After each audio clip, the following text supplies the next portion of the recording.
Jai Guruji Maharaj, Shukranaguruji Maharaj, with folded hands and gratitude in my heart, I bow to the lotus feet of our beloved Guruji. With His divine grace and due permission, let us immerse ourselves in the nectar of the holy Shiv Puran.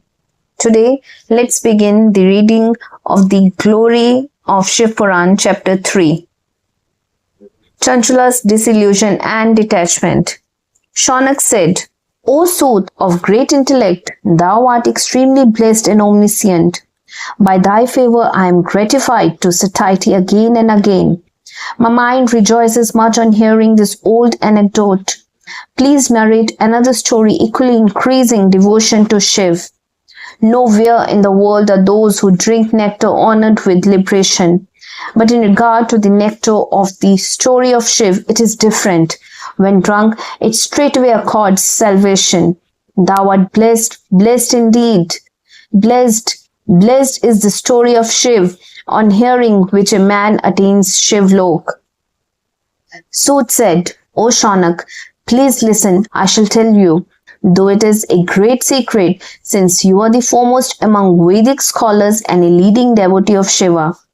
There is a seaside village, Bashkala, where sinful people bereft of Vedic virtue reside. They are wicked debauchers with deceptive means of livelihood, atheists, farmers bearing weapons, and adulterous rogues. They know not anything about true knowledge, detachment, or true virtue. They are brutish in their mental makeup and take a great deal of interest in listening to evil gossips and slander. People of different castes are equally roguish, never paying attention to their duties. Always drawn to worldly pleasures, they are ever engrossed in one evil action or another. All the women too are equally crooked, whorish, and sinful. Evil-tempered, loose in morals, they are devoid of good behavior and disciplined life. In the village Bashkala, peopled by wicked people, there was a base Brahmin called Binduga. He was a wicked sinner traversing evil paths. Although he had a beautiful wife, he was enamored of a prostitute. His passion for her completely upset his mind. He forsook his devoted wife Chanchula and indulged in sexual dalliance with a prostitute overwhelmed by Cupid's arrows. Many years thus elapsed without any abatement in his evil action.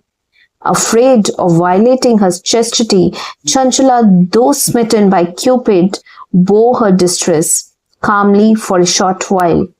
But later on, as her youthful health and boisterous virility increased, Cupid's onslaught became extremely unbearable for her, and she ceased from strictly adhering to her virtuous conduct.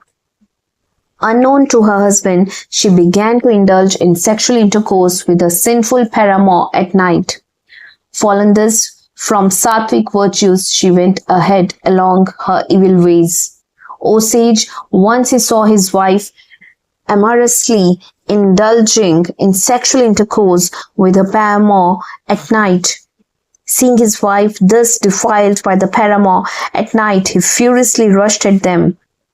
When the roguish, deceitful paramour knew that the wicked Binduga had returned to the house, he fled from the scene immediately. The wicked Binduga caught hold of his wife and with threats and abuses feasted her again and again. The whorish wicked woman, Chanchula, thus beaten by her husband, became infuriated and spoke to her wicked husband. Chanchula said, Fool-minded that you are, you indulge in sexual intercourse with the harlot every day. You have discarded me, your wife, ever ready to serve you with my youthful body. I am a youthful maiden, endowed with beauty and mentally agitated by lust.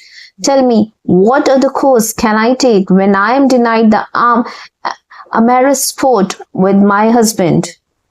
I am very beautiful and agitated with flush of fresh youth, deprived of sexual intercourse with you.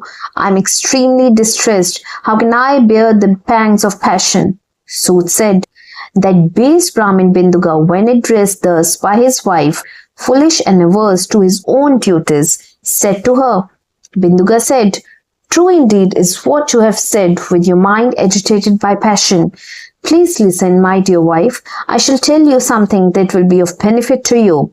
You need not be afraid.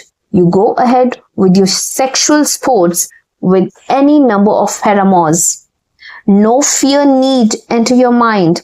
Extract as much of wealth as you can from them and give them enough sexual pleasure. You must hand over all the amount to me. You know that I am enamored of my concubine. Thus our mutual interests will be assured. Sud said. His wife Chanchula, on hearing these words of her husband, became extremely delighted and assented to his vicious proposal. Having thus entered into their nefarious mutual contract, the two wicked persons, the husband and the wife, fearlessly went ahead with their evil actions. A great deal of time was thus wasted by the foolish couple indulging in their vicious activities. The wicked Binduga, the Brahmin with the Shudra woman for his concubine, died after some years and fell into hell. The foolish fellow endured distress and torture in hell for many days. He then became a ghost in the Vindhya mountain range, continuing to be terribly sinful. After the death of her husband, the wicked Binduga, the woman Chanchula continued to stay in her house with her sons. The woman foolishly continued her amorous dalliance with the paramours till she no longer retained her youthful charms. Due to divine intercession, it chanced that on an auspicious occasion she happened to go to the Gokarna temple in the company of her kinsmen. Casually moving about here and there with her kinsmen, she happened to take her bath in a holy pond as a normal routine affair. In a certain temple, a scholar of divine wisdom was conducting a discourse on the holy Shiv Puran story, some of which she happened to hear. The portion that fell on her ears was the context in which it was said that the servants of Yam would introduce a red-hot iron into the vaginal passage of women who indulge in sexual intercourse with their paramours. This narrative, made by the Puranika to increase detachment, made the woman tremble with fear. At the end of the discourse, when all the people dispersed, the terrified woman approached the scholarly Brahmin and spoke to him in confidence. Chanchula said, "O noble sir, please listen to the ignoble activities which I performed without knowing my real duties. O Lord, on hearing the same, you will please take pity on me and lift me up. O Lord, with a mind utterly deluded, I have committed very great sin. Blinded by lust, I spent the whole of my youth in incontinent prostitution. Today, on hearing your learned discourse abounding in the sentiments of non-attachment, I have become extremely terrified and I tremble much. Fie upon me, the foolish sinner of a woman deluded by lust, sensuable, clinging to worldly pleasures and averse to my own duties. Unknowingly, a great sin that produces excessive distress has been committed by me for a fleeting glimpse of an evanescent pleasure, a criminal action.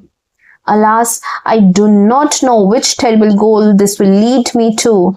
My mind has always been turned to evil ways. Which wise man will come to my succor there?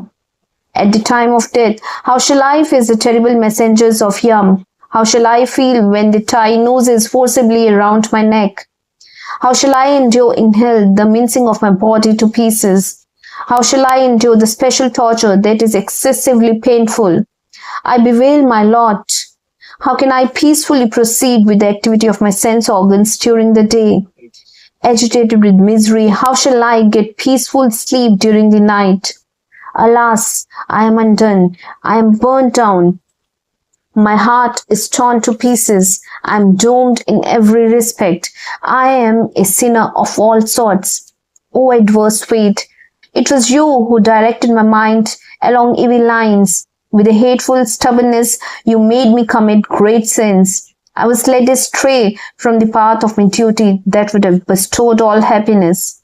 O Brahmin, my present pain is millions of times more than that of a man stuck to the stake or hurled from a high mountain top. My sin is so great that it cannot be washed away even if I take ablutions in the Ganga for 100 years or even if I perform 100 sacrifices. What shall I do? Where shall I go? Whom shall I resort to? I am falling into the ocean of hell. Who can save me in this world? O noble sir, thou art my preceptor, thou art my mother, thou art my father. I seek refuge in thee. I am in a pitiable plight. Lift me, lift me. Sut said. The intelligent Brahmin mercifully lifted up Chanchala, who had become disgusted with worldly affairs and had fallen at his feet.